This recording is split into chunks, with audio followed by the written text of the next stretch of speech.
নমস্কার বন্ধুরা, আজকে তোমাদের জন্য নিয়ে আসলাম ছোট্ট আর একটা ভিডিও। তো আজকে রান্না করব চাল কুমড়া দিয়ে আর সরষা দিয়ে পুর রেসিপি। তো ভিডিওটা স্কিপ করবে না, অবশ্যই পুরো ভিডিওটা দেখে ভালো একটা কমেন্ট করে যাবে, তাহলে অবশ্যই আমি একটু আগ্রহ হব রান্নার ভিডিও দিতে।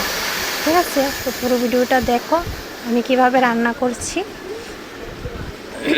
প্রথমে আমি জল দিয়ে দিলাম কড়াইয়ের মধ্যে, তারপর এই দেখো ছোট ছোট পিসভাবে কেটে মাঝখান দিয়ে একটু ফাঁক করে দিলাম, কারণ ওটার মধ্যে আমি দিয়ে দেব ও সর্ষা বাটাটা।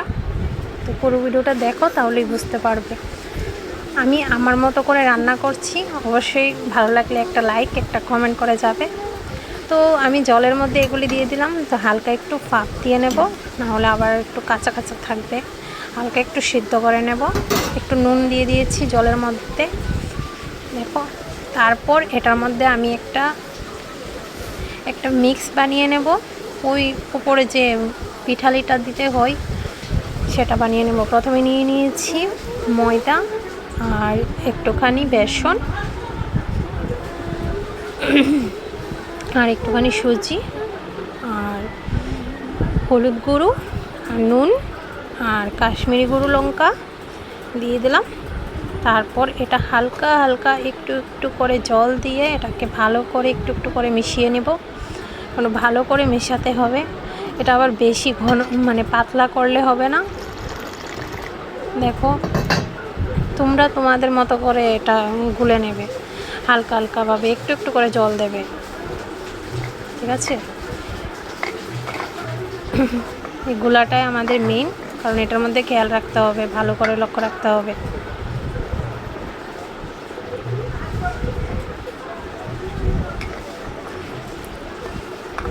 ভালো করে তোমাদের কাছে যদি ছাঁকুনি থাকে তাহলে ছাঁকুনি দিয়েও নাড়তে পারো। আমি হাত দিয়েই করে নিচ্ছি, কারণ আমার কাছে হাতটাই শর্টকাট লাগছে। তাহলে সবগুলি এটা যদি মানে চাক্কা থাকে কোনো, তাহলে এটা ভালো করে মিশিয়ে যাবে। ঠিক আছে, দেখো এটা আমার কমপ্লিট, গোলাটা আমার কমপ্লিট। তারপর প্রথমেই আমি সরষাগুলিকে ভিজিয়ে রেখেছিলাম, দেখো এগুলি ভিজানো হয়ে গেছে। তারপর এটা আমি পাটার মধ্যে বেটে নেব। আর এদিকে দেখো চাল কুমড়াগুলি সিদ্ধ হয়ে গেছে, একটা ছাঁকুনির সাহায্যে বাটির মধ্যে রেখে দিলাম। এই দেখো সরষাটা আমার বাটা হয়ে গেছে, ভালো করে বেটে নিয়েছি।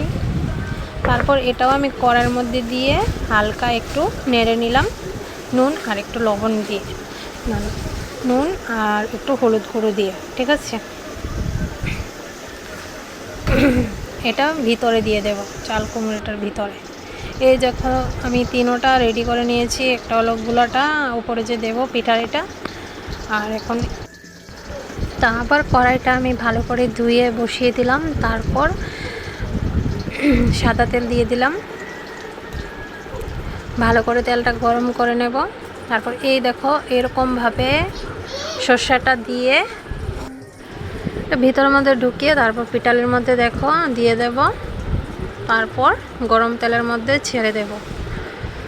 ভালো করে লক্ষ্য রাখতে হবে যাতে পুড়ে না যায়। এইভাবে সবগুলি আমি দিয়ে দেব একের পর এক।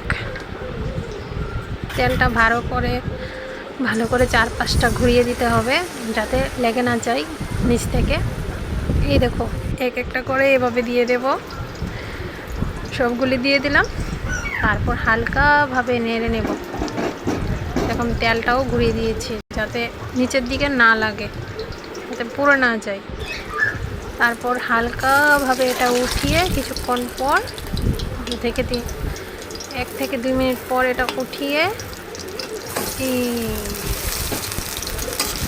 এইভাবে দিয়ে দেব। আমি সরষা দিয়ে করেছি, অনেকে আবার অনেক কিছু দিয়ে করে, পোস্ত দিয়েও করে।